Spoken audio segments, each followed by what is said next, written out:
Bonjour à toutes et à tous. Votre mini-reporter Ilyes Benzakour vous invite une nouvelle fois à faire le tour de l'actualité. Dans le sommaire des événements, musique, les Daft Punk, le clap de fin. Puis, astronomie, l'arrivée du premier rover sur Mars. Ensuite, météo, une tempête de neige inédite au Texas. Et enfin, Union européenne, le Brexit. Les Daft Punk, le clap de fin. Il y a eu la fin des Beatles, il y a eu la mort de David Bowie, 2 jours après la sortie d'un nouvel album, et voilà aujourd'hui que le monde assiste médusé à la séparation des Daft Punk. Lundi, à la mi-journée, le tandem a annoncé la nouvelle en postant sur YouTube une vidéo intitulée « Épilogue ». Durant 7 minutes et 57 secondes, on y voit les 2 musiciens se livrer à une mort médiatique dans le désert californien. L'effet est saisissant. Le monde de la pop musique est sidéré. Voici leurs fans inconsolables, alors que rien n'aurait poussé les Daft Punk à arrêter. Sachant que depuis quelques mois déjà, on annonçait la nouvelle sortie d'un nouvel album, puis à la fin de janvier, c'était leur prestation à côté de l'artiste The Weeknd à la mi-temps du Super Bowl qui avait fuité sur les réseaux sociaux, amenant les Daft Punk à annuler leur venue dès lors que la surprise avait été éventée. Un magicien peut-il encore faire son tour de magie quand tout le monde connaît son truc ? S'interrogeaient déjà les 2 musiciens. C'est sur cette dernière vidéo que le duo marque leurs 28 ans de carrière pleine de titres, de tubes, d'albums et de concerts. L'arrivée des nouveaux rovers sur Mars. La NASA a rendu public lundi 22 février 2 documents exceptionnels capturés par son rover Perseverance sur Mars. Une spectaculaire vidéo de son atterrissage enregistrée sur tous les angles et le son d'une bourrasque de vent martien. Premier audio enregistré sur la planète rouge par un micro. Le véhicule, dont la mission est de trouver des preuves de vie ancienne sur Mars, a atterri la semaine dernière, première étape d'un périple d'au moins 2 ans, durant lesquels il prélèvera des échantillons qui devront être rapportés sur Terre par une mission ultérieure pour être analysés.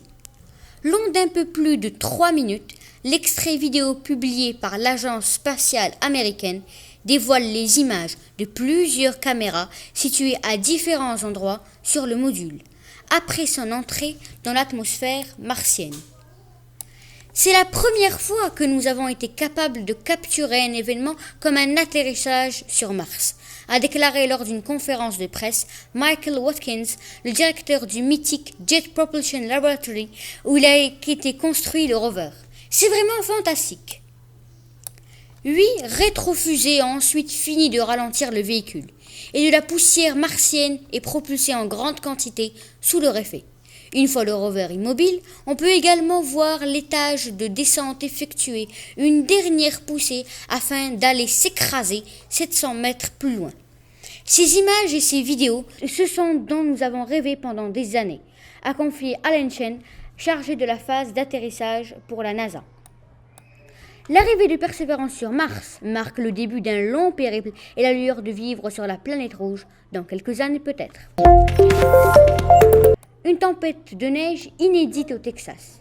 Depuis plus de 3 jours, 2,5 millions de foyers sont sans électricité et 12 millions d'habitants sont sans eau courante. Les autorités peinent à restaurer un service normal, alors qu'un nouvel épisode neigeux est attendu. Le Texas et Houston en particulier est habitué aux canicules estivales moites de 45 degrés Celsius et plus, aux ouragans et aux pluies tropicales, pas au froid glacial et à la neige.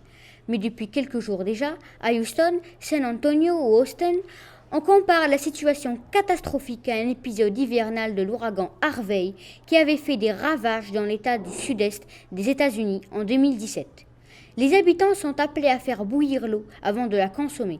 Mais pour beaucoup, la tâche est tout simplement impossible.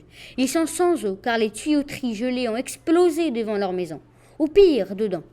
Et l'électricité et le gaz sont coupés, les privant de chauffage et de tout moyen de réchauffer quoi que ce soit. Voici le témoignage d'une Texane nommée Adriana qui, comme de nombreux Texans, stocke des vivres en cas d'ouragan ou d'inondations. Elle ne pensait pas les utiliser à cause du froid. On n'a plus d'eau.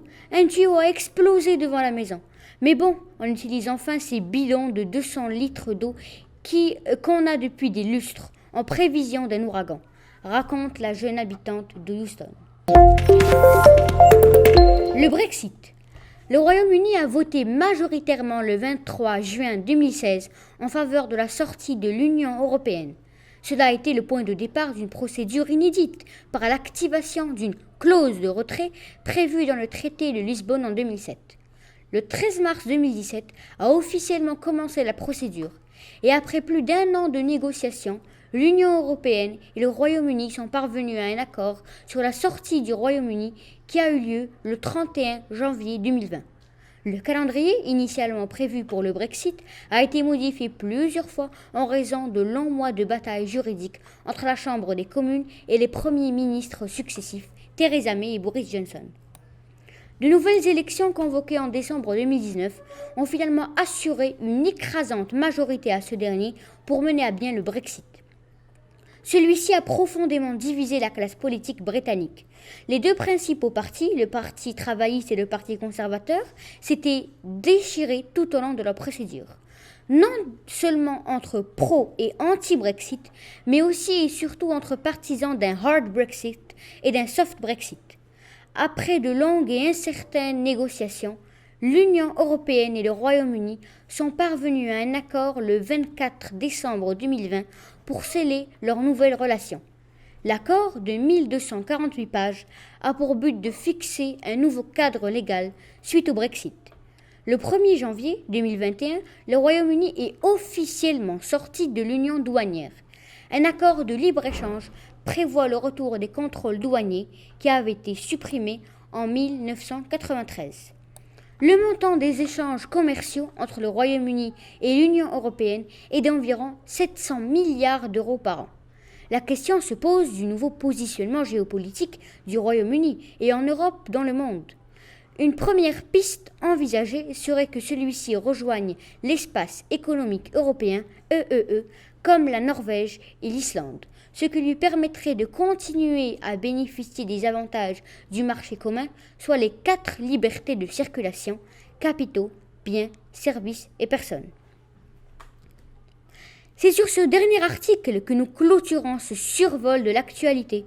Merci de votre attention et nous nous retrouverons pour un 3e numéro. À bientôt!